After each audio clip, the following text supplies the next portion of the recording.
Congreso, a TEAF y sobre todo a su representante en Argentina, Luis Ferrari, por habernos convocado y por haber hecho esta mesa. Esta mesa es el rol de las organizaciones en contacto con el territorio. O sea, que la gente que está aquí representa a distintas instancias y lugares de asistencia, prevención y tratamiento del consumo de sustancias. Por eso es importante el rol que llevan adelante todas estas instituciones en esta temática. Yo soy Silvia Alcántara, soy madre contra el Paco, de la Comisión Adicciones del Episcopado. Y bueno, justamente las madres contra el Paco están en el territorio llevando a la gente el estado y el conocimiento de todos estos dispositivos de asistencia y tratamiento que hay, porque no hay difusión sobre el tratamiento en los barrios, en los lugares, las familias no saben dónde recurrir. Entonces esta mesa justamente va a tocar distintos temas sobre cómo actúan y cómo proveen asistencia al territorio y a las personas. Bueno, empezamos con un honor, el padre Ariel Solé, del Hogar de Cristo de La Plata. Lo dejamos con él.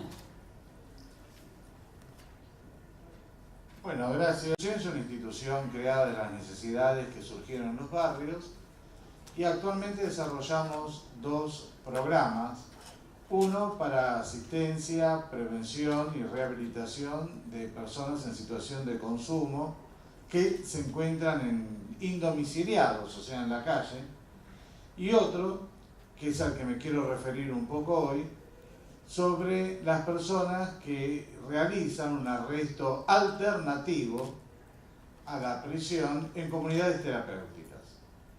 Es decir, personas que han cometido algún delito, pero que están llamadas, que dicho delito está relacionado íntimamente con el consumo.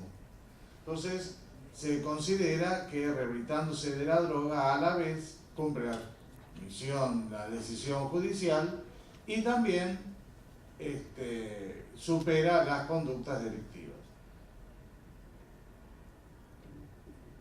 Hay un concepto que está aprendiendo últimamente, que es el de la justicia terapéutica.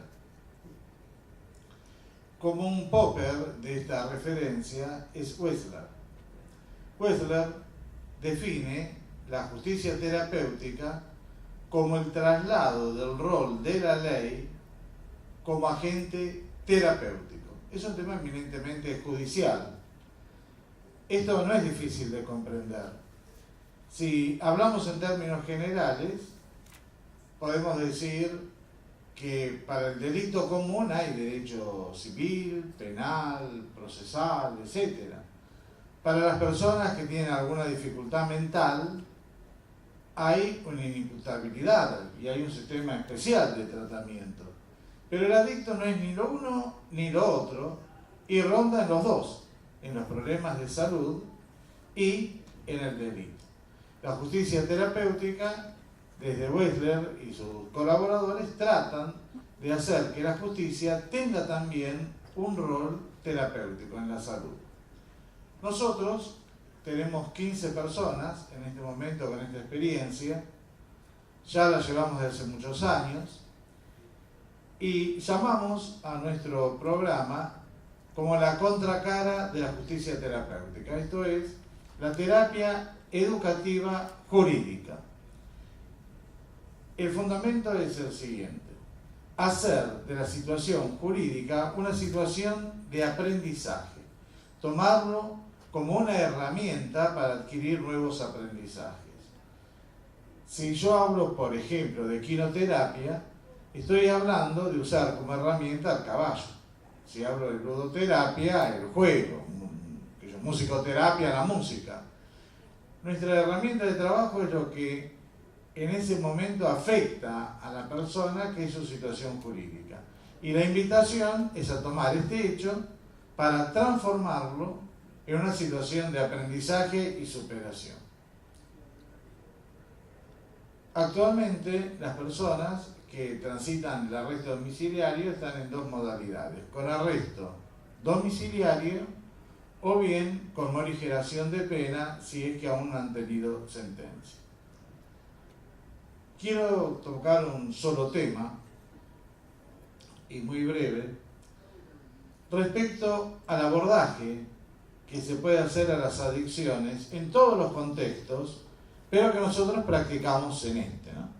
En este aspecto de la justicia terapéutica. Y tiene que ver con la relación del usuario de drogas con su proveedor. Creemos que en esta relación se encuentra una herramienta muy importante para abordar todo el tratamiento. Les digo algunos temas que no voy a desarrollar, pero que sí hacen a esta relación. El primero es el tema del resentimiento. El tema del resentimiento, que es la rabia latente, la ira prolongada del usuario hacia su proveedor. Esta emoción significa al proveedor de drogas como el responsable del desfavorecimiento del consumidor, en una situación donde él se encuentra sometido y con una creencia en la que es incapaz de empoderarse a sí mismo. Esto produce creencias distorsionadas y comportamientos funcionales. La consecuencia de esto es la adicción. Bueno, estos son todos los temas que habría que desarrollar uno por uno, pero me atengo al primero. El primer tema es el resentimiento o rabia prolongada que tiene el usuario hacia su proveedor de drogas. Les voy a leer brevemente una viñeta de Javier. Durante los años 2000 y 2001, Javier realizaba arresto domiciliario en nuestra institución, Fundación Volver a Crear. Llamó mi atención la saña que ejercía sobre una persona mayor, cuadripléjica, llamada Agustín. Por saña, quiero decir ni más ni menos que lo que dice el diccionario de la Real Academia: violencia y crueldad provocada por el enfado. Lo que más nos llamaba la atención de estos maltratos es que Javier estaba muy avanzado en el tratamiento. Llevaba 18 meses. Había elaborado nuevos pensamientos y nuevos comportamientos. Se mostraba como un líder muy sensible en la comunidad y sobre todo muy sensible a los sufrimientos de otros. No esperábamos que Javier tenga saña con este hombre. Un día le pregunté a Javier el motivo de la hazaña que ejercía, y junto con algunos compañeros. Por ejemplo, surgió esto un día en que se duchaban y cerraron el agua fría en una de las duchas y el hombre se quemó al lado, ¿no? Bueno, la respuesta fue: ese tipo, por Agustín, no merece nada, porque era un tranza. Es decir, una persona que vendía drogas. Un tranza es una ruina pibe, prosiguió. Nadie le obligaba a comprar, pero el odio se generaba por el vínculo que él había tenido con los dealers. Afuera nos explotaban, nos humillaban, nos golpeaban, pasábamos por oscuros pasillos, temblábamos ante su presencia, no nos podíamos equivocar, éramos golpeados simplemente para que sepa quién era el superior. Ahora, cuando ellos están en cana o cuando caen, las tienen que pagar. Ellos ahora son los humillados y los que nos tienen que pagar a nosotros. Ellos tienen que mantener el pabellón, si no, la pasan muy mal. Claro, evidentemente hay aspectos aún en la rehabilitación que no se tocan a fondo, sino cuando salen. Y uno de ellos es el enfado hacia los proveedores de drogas. Evidentemente, la situación de miedo, de apuro, de angustia del momento no les permite vivenciar esta ira. Esta ira queda callada y se prolonga en resentimiento, que no siempre se hace al líder hasta que no se hace explícito, ¿no? Creemos que ir transparentando estas relaciones son muy importantes. Esta emoción, que bueno, seguimos estudiando desde el 2000, también tiene como una significación hacia el proveedor de drogas. El proveedor de drogas, cuando es pensado en esta relación, es considerado como el responsable de los infortunios que el adicto tiene. Un ejemplo. Un chico, un joven, comentaba que había llegado al asentamiento el mismo día que el que vendía drogas en el asentamiento. Ambos tenían un terreno adquirido allí, ambos empezaron a hacer sus casillitas. A los meses, uno de ellos fue a comprar droga. Era un día de lluvia. Su hijo quedaba con goteras, el piso era de barro, el baño estaba afuera. Cuando llega a la casa del comprador, este tenía el techito fresco y aprovechó para pegar cerámicas. Y esto fue como un clic, que dijo, si vinimos juntos, ¿qué pasó entre él y nosotros? Fue una de las tantas reflexiones que recogí, en las cuales aparece que el dealer, es el responsable de los infortunios. Por supuesto que esto hay que seguirlo profundizando. Bueno, eran simplemente algunas palabritas, pero para poder entrar en esta relación entre el vendedor, el proveedor y el usuario de drogas, que es un eje central, me parece, para tratar una relación en un vínculo de favorecimiento y que transparentado le sirve al mismo adicto para irse recuperando y creando actitudes nuevas.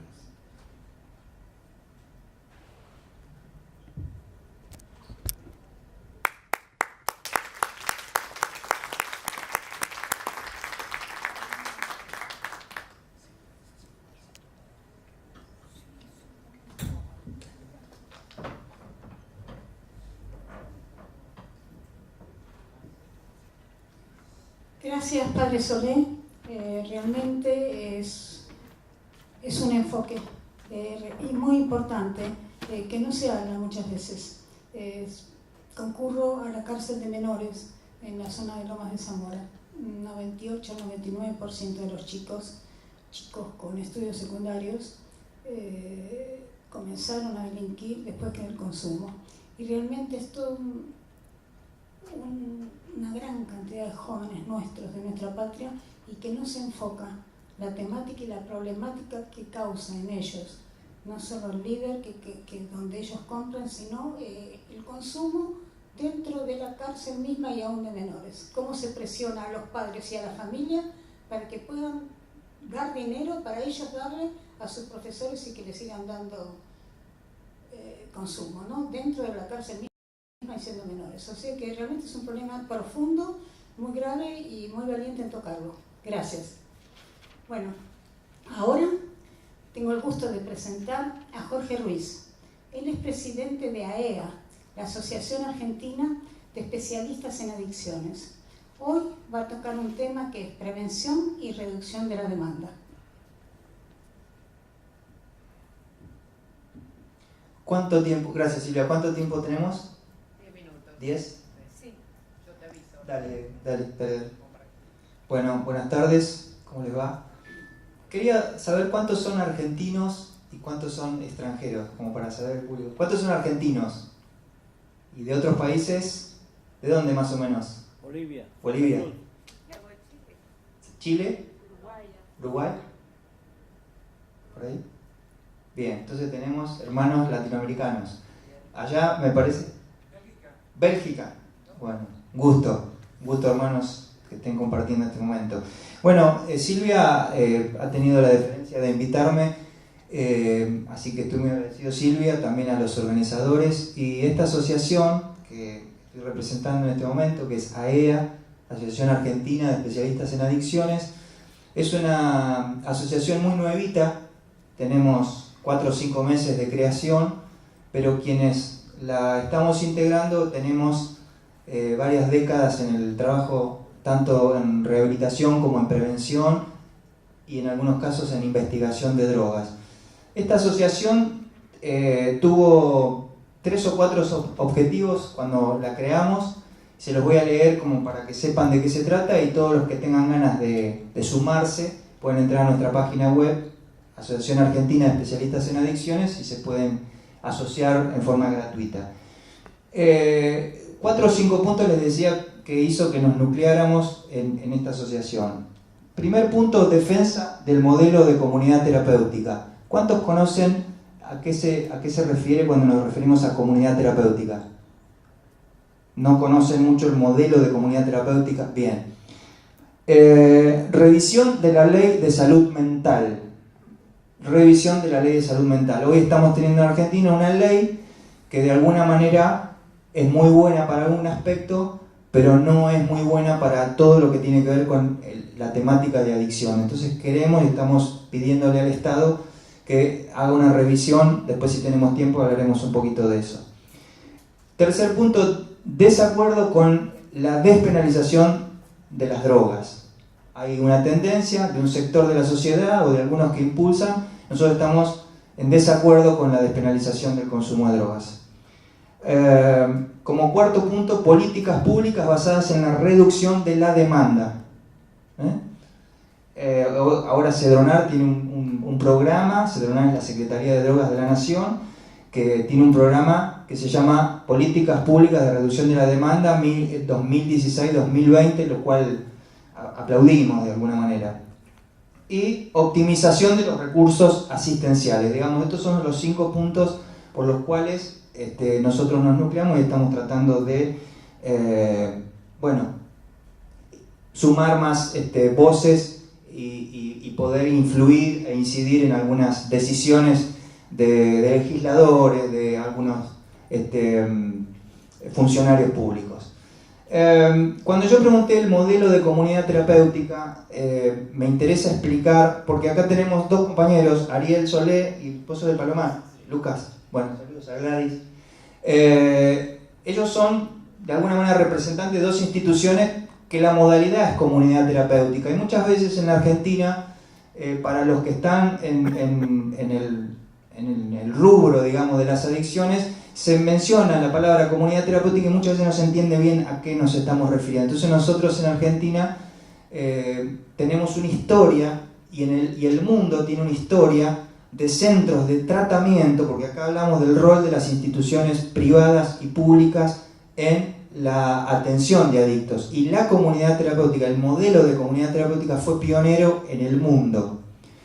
En Estados Unidos, personas con problemas de alcohol, un tal llamado Chuck Dederich se junta con un grupo de alcohólicos y empieza en el garage de su casa a hacer grupos de autoayuda tipo Alcohólicos Anónimos, década del 50, y luego empiezan a venir heroinómanos que no tenían asistencia en los centros estatales. O sea, el Estado en Estados Unidos, como acá en Argentina, llegó tarde, llegó después que las organizaciones de la sociedad civil se empezaron a nuclear o se empezaron a crear con el fin de atender una problemática que en la Argentina empezó en los años 70, pero se agudizó en los años 80 y ahí comenzaron las primeras comunidades terapéuticas en la Argentina.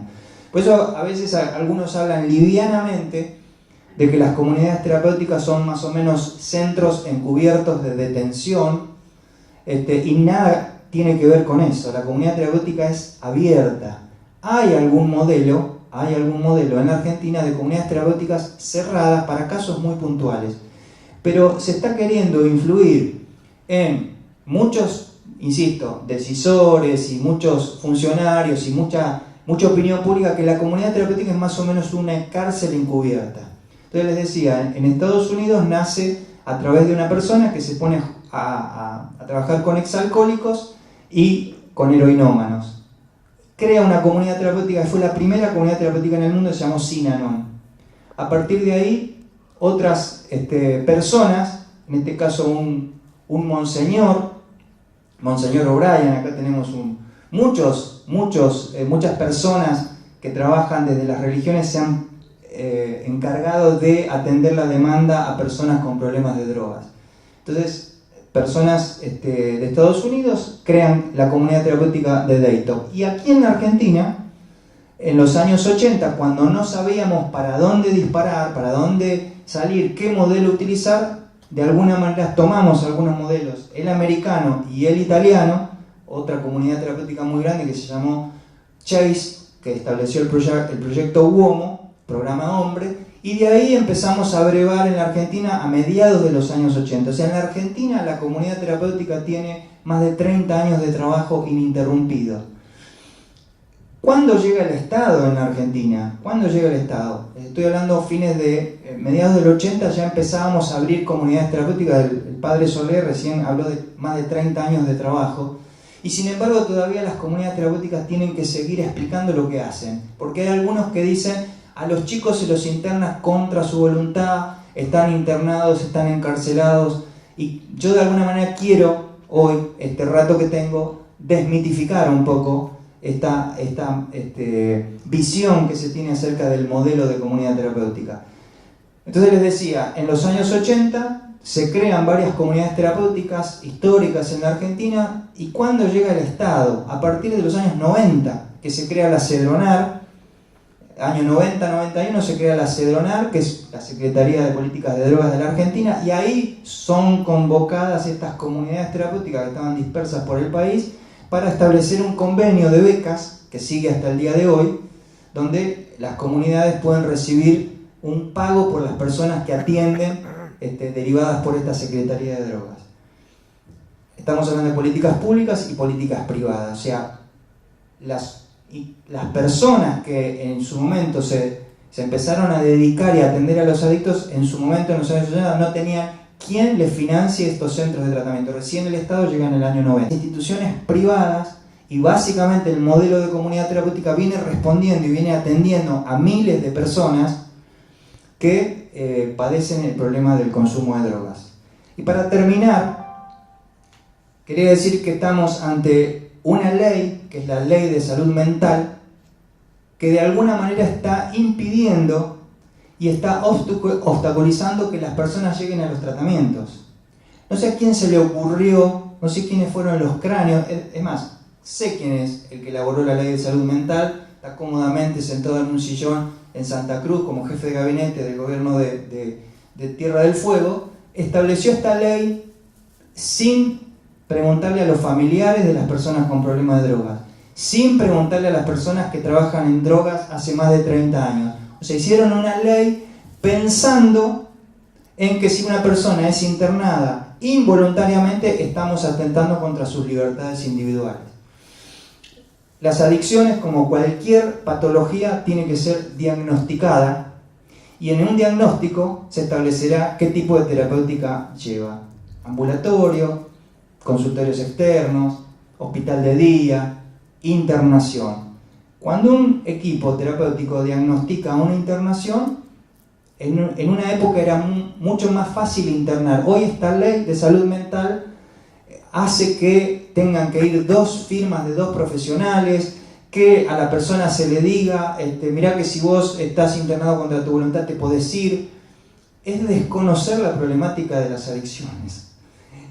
No hay nada más alejado de la problemática de las adicciones que la voluntariedad a internarse. Creo que no hay personas que se internan voluntariamente, hay que ayudarlas, hay que acompañarlas a que se internen, porque muchas veces esas personas, como dijo Silvia, como dijo el padre, están afuera y no es que son delincuentes, pero sí delinquen y se exponen a riesgos personales y exponen a riesgos a terceros. Entonces a veces me parece que prefieren que esa persona esté en la calle con riesgo para sí y para terceros y que después la justicia penal lo lleve preso porque cometió un delito.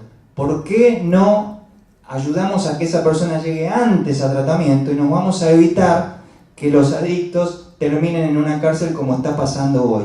Esto yo lo quería traer hoy porque la ley de salud mental hay que modificar los artículos que están obstaculizando que las personas lleguen a tratamiento. Y para finalizar, esta ley tiene como corolario que para el 2020 prácticamente tienen que cerrar todas las comunidades terapéuticas porque son denominadas monovalentes y no puede haber para esta ley instituciones monovalentes. O sea que dentro de un año van a quedar miles de personas sin tratamiento porque esta ley se lo va a impedir. Así que bueno, esa era lo que yo quería compartir en esta tarde con ustedes. Gracias.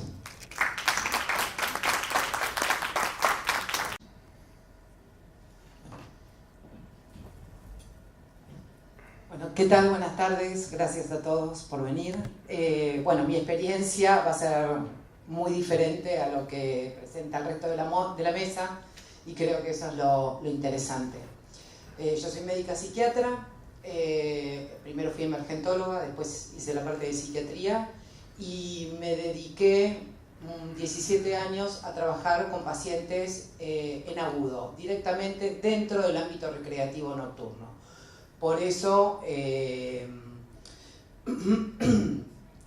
tengo un expertise un tanto distinto y ejercí mi carrera como psiquiatra desde un lugar más toxicológico que psiquiátrico, si se quiere.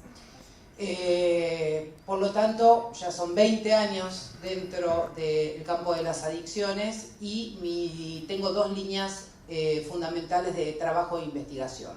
Una tiene que ver con cómo nos divertimos, o sea, qué sustancias son las que utilizan los adultos dentro del fin de semana, por eso hablo siempre de espacios recreativos nocturnos, y mi otra línea de trabajo e investigación son las famosas fiestas de egresados, que estamos hablando de una población de 14 a 18 años y en el ámbito recreativo nocturno de 18 a 50 años.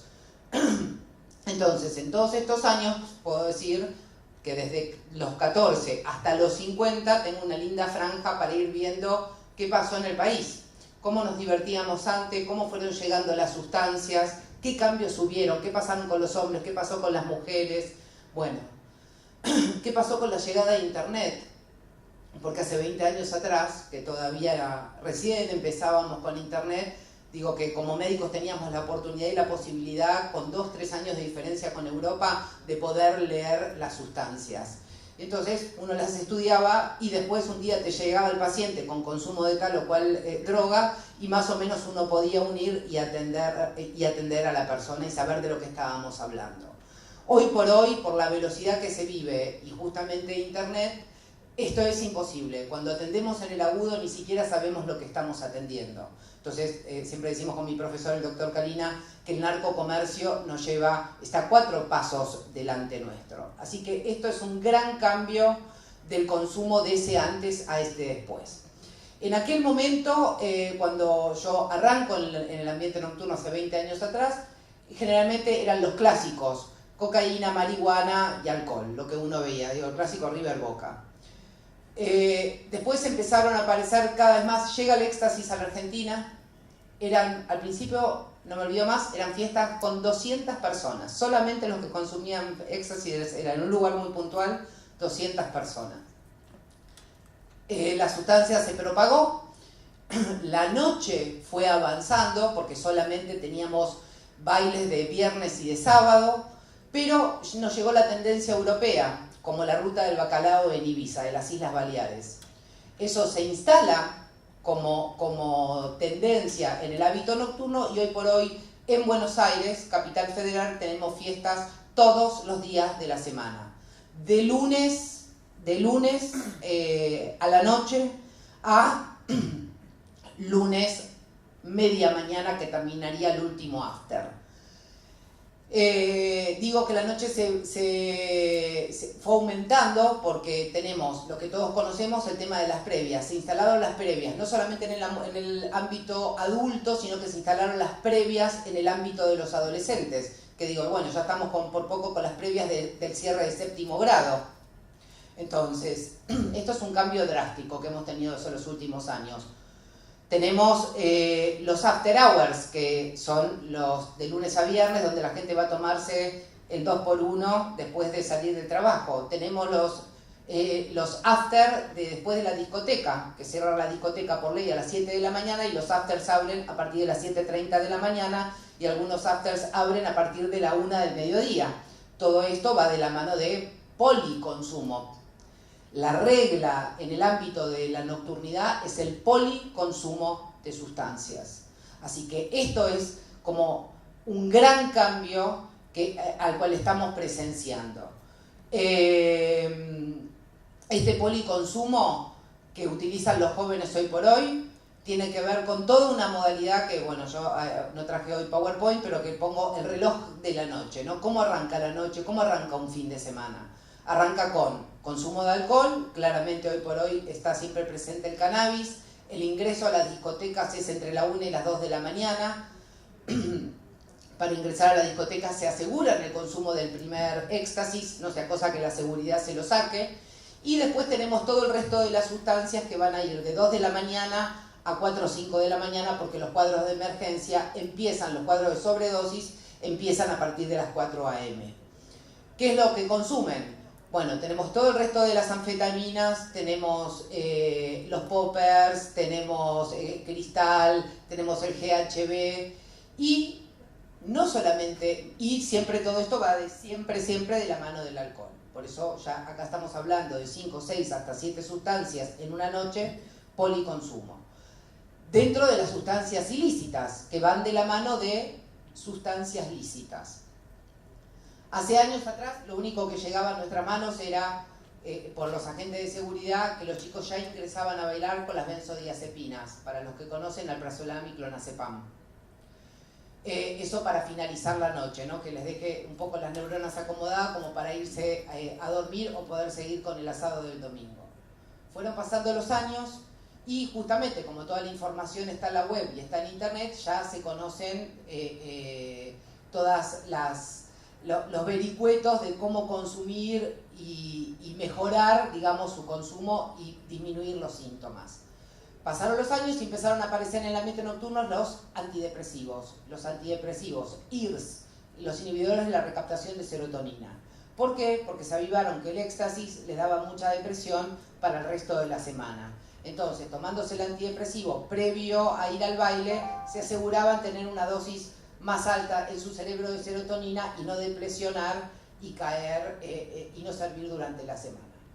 Bueno, fueron pasando más años y aparecieron, por supuesto que todo esto siempre también acompañado de la famosa pastillita azul, que es el Viagra, porque el éxtasis que hace aumenta la sensualidad, no así la sexualidad, así que ahí también le sumamos el Viagra. Pasaron los años y empezaron a aparecer los hipnóticos de tercera generación, como el Zolpidem, que también dentro del ambiente nocturno encontramos todo este tipo de hipnóticos. Y bueno, por eso si veníamos hablando que un básico son 5 sustancias en un consumo de noche, fíjense que a todo esto se le agregan el resto de las sustancias. También me estaba olvidando del modafinilo, que es el Vigiser del mercado, que ¿por qué lo utilizan? También para lo mismo, o para, una vez que terminó la discoteca, se van a las estaciones de servicio, ahí se quedan tomándose generalmente jugo de naranja, que también me llevó su tiempo averiguar por qué tomaban jugo de naranja, pero la tienen clara, que sería como un redoxón, vitamina C, que ¿qué les va a hacer? Les va a metabolizar lo que consumieron de otra manera. Y entonces ahí como que renuevan un poco las neuronas y vuelven nuevamente a la fiesta alrededor del mediodía o media mañana.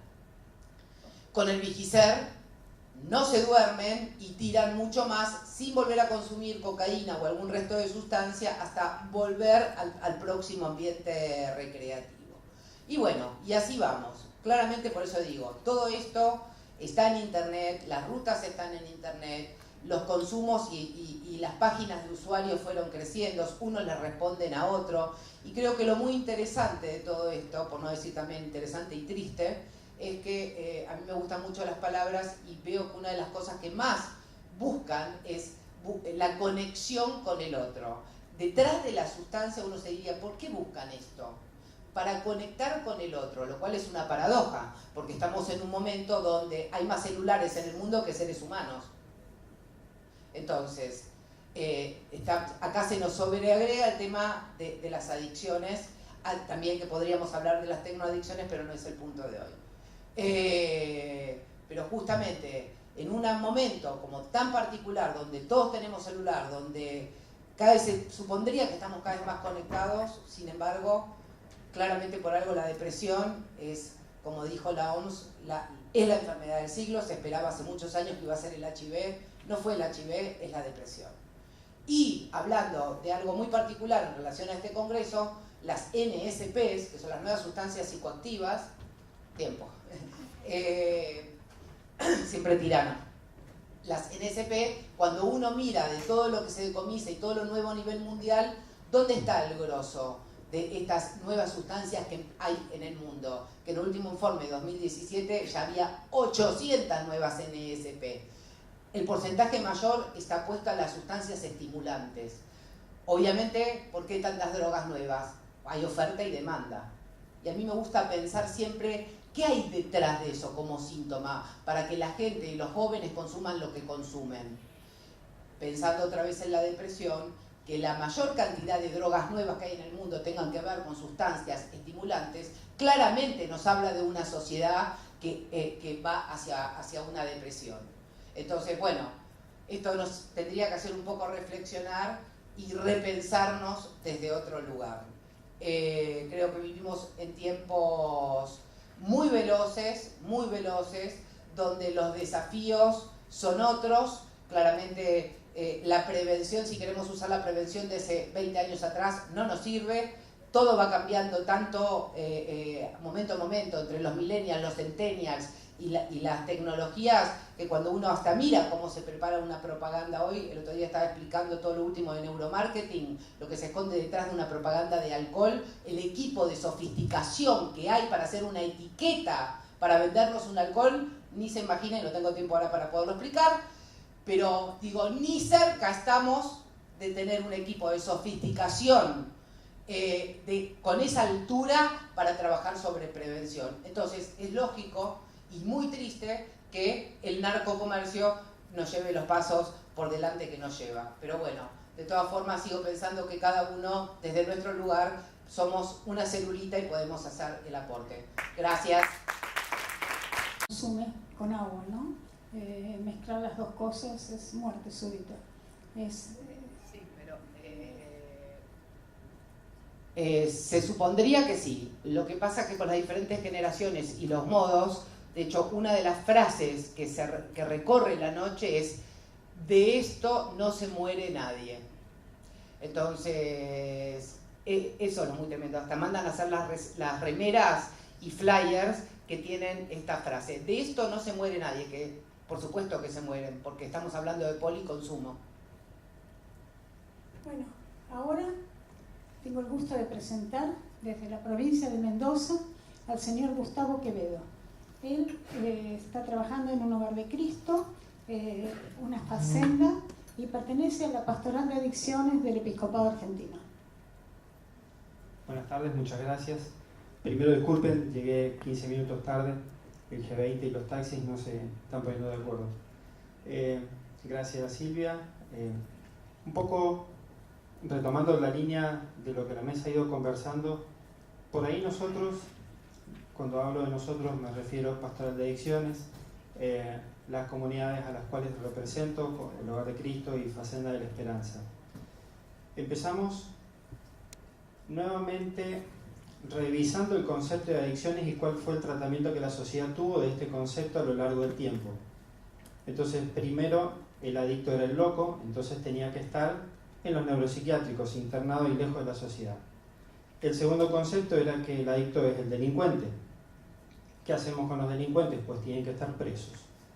Siempre eran conceptos que nos llevaban a desprendernos del problema, a esconderlo y a dejarlo de costado.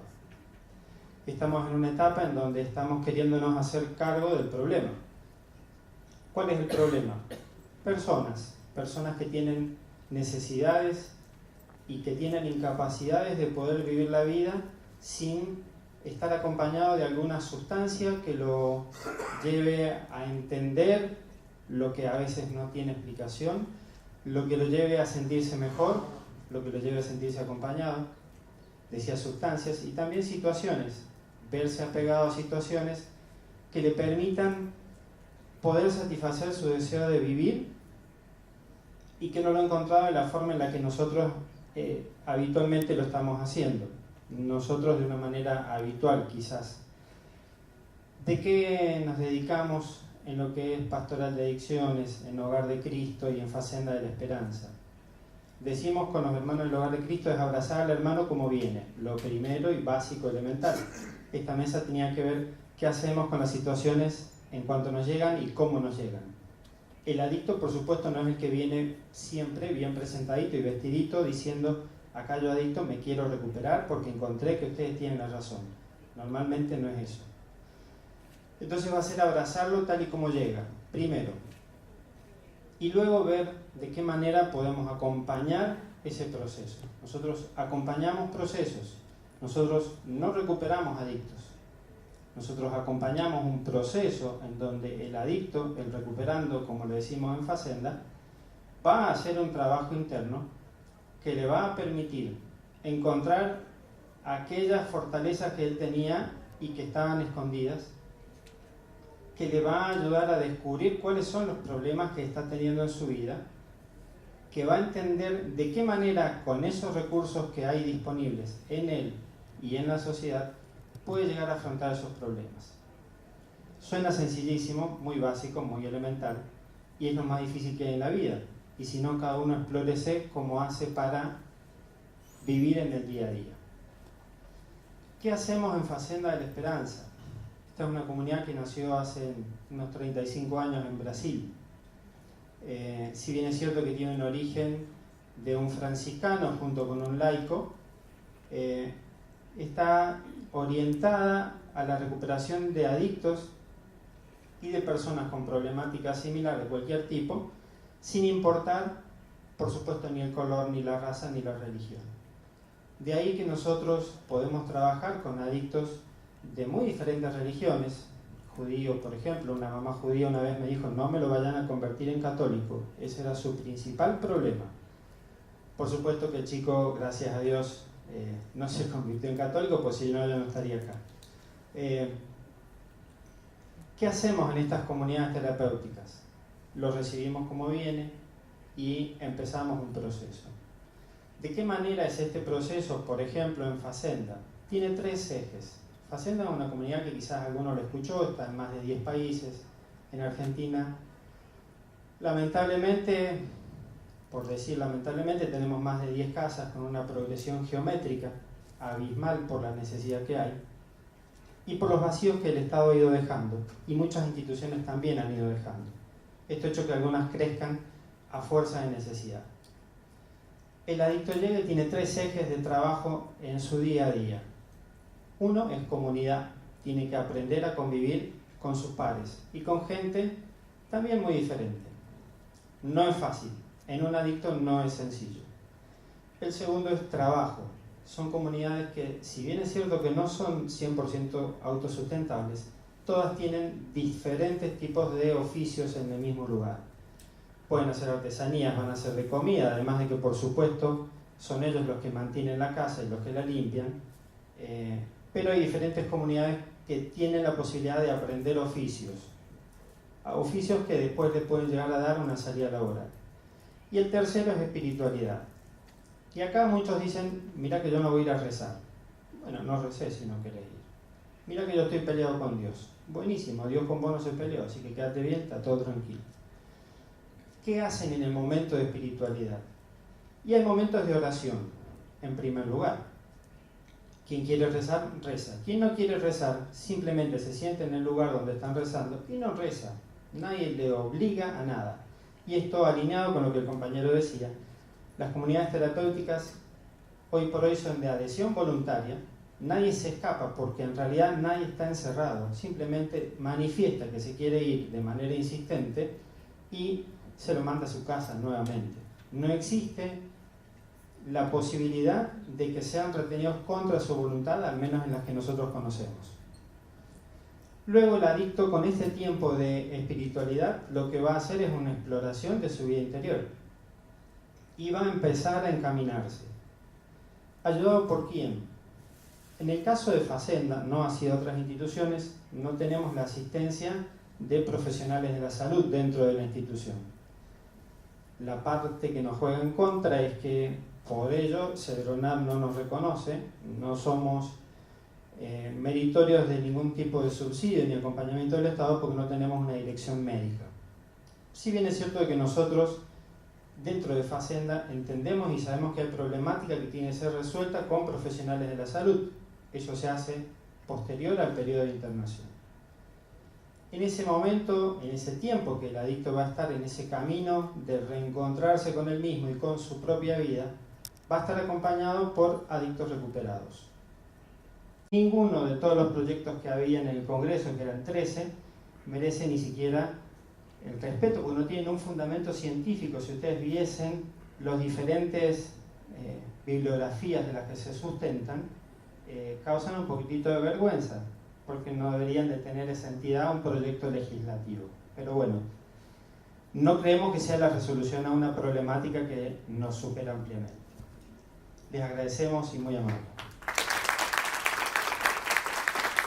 Tiene varios dispositivos. Del que les voy a hablar hoy específicamente es del dispositivo de internación. En internación nosotros trabajamos con una población mixta de varones y de mujeres, con niños y adolescentes. Como tope máximo la edad es 18 años. Trabajamos con niños de 9, 10, 11 años, 12 años, 13 en adelante con problemas de adicciones.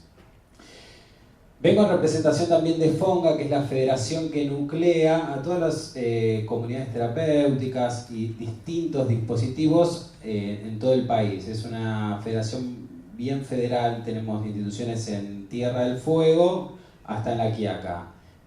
Bueno, ahora desde FONGA lo que estamos trabajando es cómo poder generar los estándares de calidad a nivel internacional para que nuestras instituciones puedan funcionar como corresponde. Bueno, acá traje un PowerPoint, espero que, no sé si se llega a ver. Lo que nosotros quisimos hacer fue hacer como un paralelo en los problemas de infancia y juventud para la agenda oficial, digamos. Una cosa es lo que el Estado piensa, cuáles los problemas de infancia, y otra cosa y otra mirada es la que tenemos las organizaciones no gubernamentales, ¿o no? Perdón. Desde la agenda oficial se habla de la institucionalización de los chicos, el trabajo infantil, el abuso y el maltrato, chicos infractores de la ley penal. Bien. ¿De qué hablamos cuando...? La verdad que, ¿cuánto tiempo tenemos, Silvia? 10 minutos. Bueno, algunas cositas las voy a pasar un poquito rápido porque el trabajo es bastante extenso. Acá están un poquito detallados lo que vemos. Vamos directamente a lo que nos compete a nosotros como ONGs. Nosotros consideramos que en realidad el problema es que las familias que las familias que nos están llegando a tratamiento ya llevan varias generaciones de exclusión. Para nosotros, desde nuestra institución, ningún niño, ningún joven, ningún adolescente, ninguna persona nace delincuente, nace drogadicto. Nosotros tenemos un lema y articulamos con otras instituciones que es: ningún pibe nace chorro, y levantamos esa bandera porque creemos que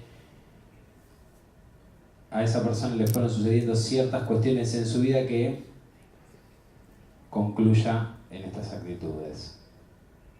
Las consecuencias para los hijos: ausencia o carencia de figuras adultas que sostengan o asuman la crianza de los niños que nosotros recibimos. Antes por ahí veíamos un modelo en adicciones de un papá ausente y quizá una mamá sobreprotectora. Ahora lo que vemos directamente es un papá inexistente y una mamá sobreexigente, tal vez, que manda a un hijo o a una hija a prostituirse, por ejemplo.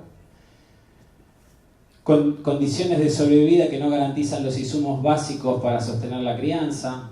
Directamente estos papás no tienen para poner un plato de comida.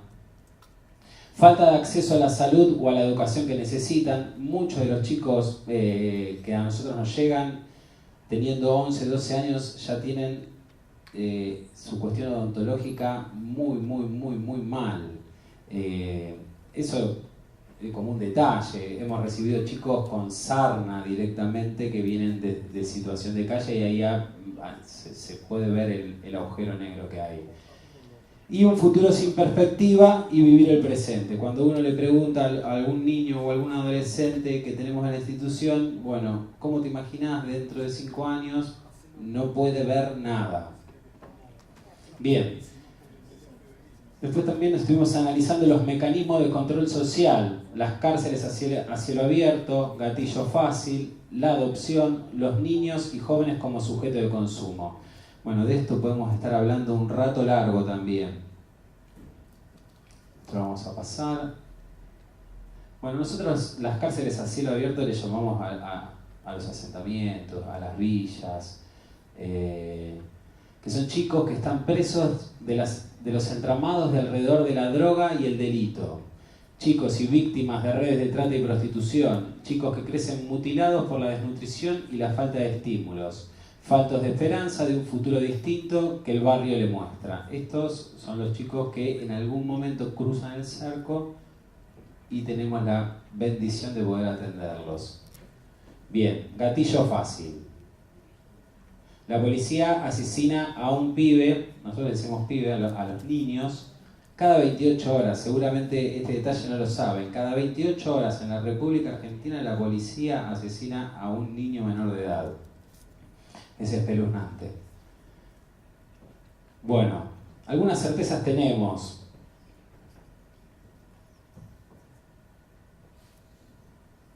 Las mejores respuestas nacen de las organizaciones comunitarias, cuando son impulsadas y conformadas por referentes sociales comprometidos con la realidad en la que viven. Bien, las instituciones las hacemos las personas. Entonces, cuanto más comprometidos socialmente estemos, cuanto más capacitados estemos, más compromiso vamos a tener con la tarea. El desafío de cada niño o joven de transformar su realidad en una tarea ardua y difícil. Por eso necesita el compromiso y el involucramiento de ese educador o educadora que se siente parte de esa misma realidad, pero que a la vez pueda leerla desde la mirada de ellos, reinterpretarla y así juntos poder modificarla. Para ello necesitamos de generar un vínculo humano que lo reconozca y lo considere primero un sujeto para luego poder pensar así, ser sujeto transformador de sí y del mundo en el que vive. En la institución en la que nosotros trabajamos, además, ya estamos.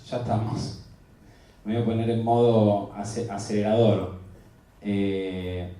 Trabajamos mucho con los derechos y tratar de generar en los chicos la conciencia de que son sujetos de derecho, que tienen derecho a la educación, que tienen derecho a la salud, que tienen derecho a tener un nombre y un apellido. Muchos de los chicos que nosotros recibimos a tratamiento ni siquiera están inscriptos, o sea, no tienen partida de nacimiento. Entonces, bueno, ahí se agarra la cabeza el trabajador social que tiene que buscar cómo le hace para conseguir su documento. Bueno, este es un poco el perfil de los usuarios que ya habíamos hablado. Sin proyecto de vida, lenguaje, bueno, lo de madre sobre exigente ya lo comenté.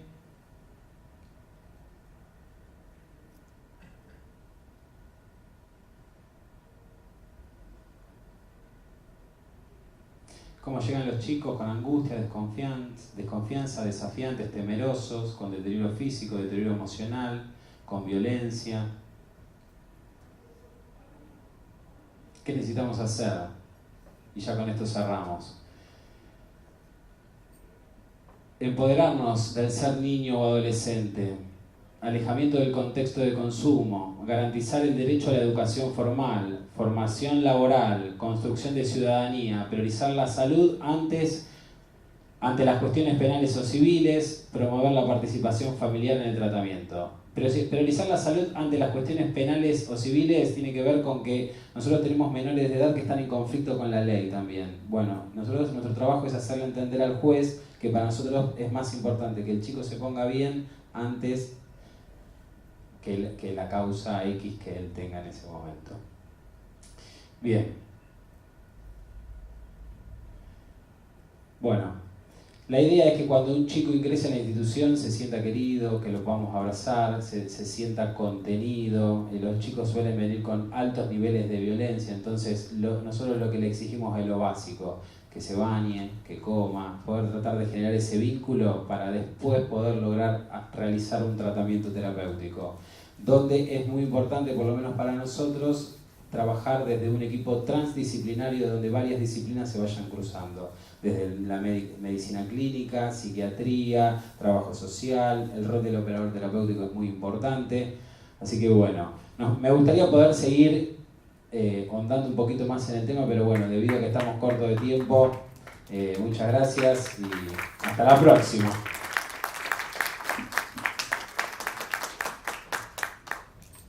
Bueno, gracias Lucas. Perdón, me vinieron a avisar que viene el cierre del congreso, entonces teníamos que apurar un poquito. También en el Palomar, en esa comunidad terapéutica, hay los niños, que hay muchos son sin papá, sin mamá, ellos los recogen y los crían, se llaman las Torcasitas, es un lugar precioso. Bueno, presentamos ahora a la última oradora, que es la señora Miriam Durán, asistente social en el dispositivo móvil de enlace y articulación territorial en la región sanitaria séptima, su Secretaría de Determinantes Sociales para la Salud y la Enfermedad Física, Mental y Adicciones. Ella pertenece al Ministerio de Salud de la provincia de Buenos Aires y es coordinadora del Grupo de Orientación Familiar de la Pastoral de Adicciones, Parroquia San José Obrero del Obispado de Morón. Los dejo con ella y ella va a abrir las preguntas que ustedes quieran hacer. ¿Qué tal? Buenas tardes a todos y a todas. Muchísimas gracias por su presencia, a los organizadores, a Silvia, a los compañeros de mesa. Y bueno, es un desafío para mí tener que hacer una síntesis con tan brillantes oradores. Lo que sí quiero que se lleven de este encuentro es la parte positiva, ¿no es cierto? Porque hemos visto varias de las situaciones del momento histórico-social que nos toca vivir que son bastante negativas por la alta vulnerabilidad de derechos con las que llegan las familias a buscar ayuda con el tema de salud mental y de adicciones. Se ha tratado el tema de la ley, que es la que nos encuadra a todos, a organizaciones tanto públicas como privadas, porque de eso se trata la mesa. Se han expuesto los Hogares de Cristo, FONGA, la organización nueva de Jorge acá, de especialistas en adicciones, y también instituciones estatales como por ejemplo la de la CEDRONAR, o en mi caso, de la provincia de Buenos Aires, el Ministerio de Salud. Y lo positivo es que en estos espacios nos reunimos personas que estamos trabajando a nivel territorial y que estamos haciendo trabajo en red. ¿Qué significa el trabajo en red? El parámetro de la ley habla del abordaje interdisciplinario, intersectorial e interinstitucional. Y por fin nos hemos bajado, calculo yo, que las distintas instituciones y los distintos niveles de Estado, como las organizaciones de la sociedad civil, de los distintos egos que nos atraviesan a todos. ¿Para qué? Para ponernos al servicio de la necesidad del otro, porque la necesidad nos ha abordado y nos ha pasado por arriba con esta cuestión que decía la compañera la CEDRONAR, que va creciendo a pasos agigantados, la tecnología que nos va superando, que le va dando información a nuestros jóvenes, que a veces nosotros como profesionales no tenemos el tiempo de ayornarnos y de darnos cuenta dónde estamos parados. A veces hemos ido a hacer encuestas a los colegios, donde hemos hecho encuestas así anónimas, nos hemos sorprendido con las respuestas de los chicos, de alumnos, como decía la compañera, que ya directamente las previas, si nos descuidamos, van a empezar en el jardín de infantes, en cualquier momento. Un papel importantísimo y realmente a mi pesar, negativo, lo cumplen los medios de comunicación. Fortunas se gastan en campañas para colonizar la subjetividad de los jóvenes y de los adultos, porque nosotros nos llegamos a convencer de que las previas son normales, de que nosotros somos retrógrados, de que en nuestra época eso no se hacía, que los chicos son súper modernos y que está todo cool. Bueno, grave error. Eso también se debe tratar a nivel... yo pertenezco a otros espacios también de la Universidad Nacional de Luján, tenemos un observatorio de organizaciones sociales con base territorial, es un observatorio permanente, donde la universidad ha logrado abrirle las puertas a las instituciones de base territorial. Porque donde está la ausencia del Estado, como también se comentó acá, la gente tiende a solidarizarse, el trabajo comunitario, y es como que rinde más cuando está bajo presión. Entonces, ahí se agrupa para sobrevivir. Entonces surgen distintos movimientos sociales y barriales donde la gente trata de adquirir herramientas para poder hacer frente a todas las problemáticas que las están atravesando.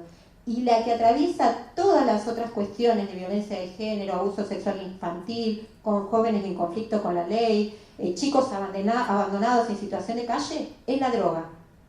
La droga vino, desgraciadamente, para quedarse. Es el tercer negocio más grande del mundo. No lo vamos a poder frenar nosotros desde las buenas intenciones, pero sí vamos a poder agruparnos y reunirnos como en estos espacios para el trabajo real en red. Yo pertenezco a un dispositivo móvil que es bastante innovador, que abarca 10 distritos de la provincia de Buenos Aires, la región sanitaria séptima, que ha tenido que adquirir una impronta particular y ha tenido que recurrir al trabajo en red. Y lo bueno es que se han unido los distintos niveles de Estado. Se articula con Cedronar, se articula desde provincia, se articula con lo local o regional, o sea, con lo municipal.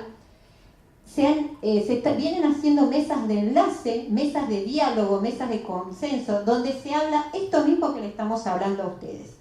Es el principio. O sea, no tenemos recetas mágicas, hay distintas metodologías de abordaje. Yo me atrevería a decir que según la cosmovisión de cada una de las personas que atendemos, que es única e irrepetible, va a ser nuestra responsabilidad aprender lo máximo que podamos para adaptar ese dispositivo a esa persona. Dejar de lado las cuestiones prejuiciosas que nos atraviesan a todos, los conocimientos estancos, para tratar de abordar desde una interdisciplina, hasta me atrevería a decir una transdisciplina. En nuestro equipo contamos con, en mi caso soy trabajadora social, con psicólogos, psiquiatras, abogados también, porque el marco legal es el que muchas veces nos va a marcar los límites y las posibilidades. Pero algo muy bueno e innovador que les invito a poder reproducir en cada uno de los lugares son las mesas de diálogo. Eso es fundamental. Porque muchas veces las personas pasan por los distintos espacios, estamos hablando de la misma persona, pero estamos entrampados en una red burocrática tan grande que a veces aislamos a la misma persona y superponemos intervenciones. Entonces, ¿qué hacemos? A partir de esas mesas intersectoriales e interinstitucionales, tratamos de llegar a un consenso. Pero la meta es la restitución del derecho vulnerado de la persona. Eso es lo que nos allana el camino, para dejar los egos de lado y demás. Y lo que estamos tratando de hacer es de formar desde esta metodología a los nuevos cuadros universitarios, a los futuros profesionales, para que puedan acostumbrarse a trabajar interdisciplinariamente, cada uno aportando con el objetivo de la restitución de derechos. Nada.